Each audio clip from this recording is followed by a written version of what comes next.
My name is Ronit Slotky. I'm the director of the Cell Processing Facility at Hackensack University Medical Center in New Jersey.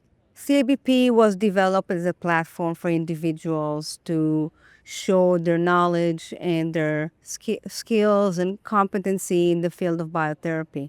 CABP is a valuable resource for companies who are looking for individuals to work for them in the field of biotherapy because it indicates the competency and the knowledge of the individual that they're going to hire in the specific field of biotherapy, which, and their knowledge about the bigger scope of what biotherapy is.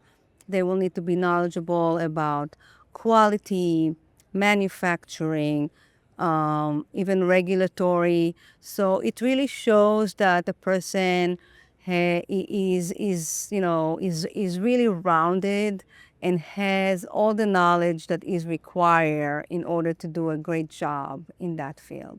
My advice for people who are interested in preparing themselves and eventually taking the CABB exam is to start looking into the available material, test their knowledge, see if they really understand the bigger scope of what the CABB is all about, and use all the available educational tools that are there. ABB has developed really in the last year amazing tools for preparing for that exam,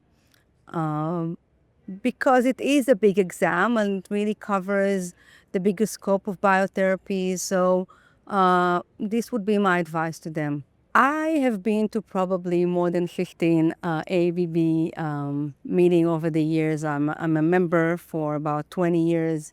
For me, this specific meeting was really amazing because we can see how the field of biotherapy is reshaping and becoming a bigger part of this organization, whether it is by seeing the people who come to the biotherapy pavilion and different sessions that were available, the fact that we have the Cord Blood Association merging into ABB. So I think these are the biggest highlights of this conference.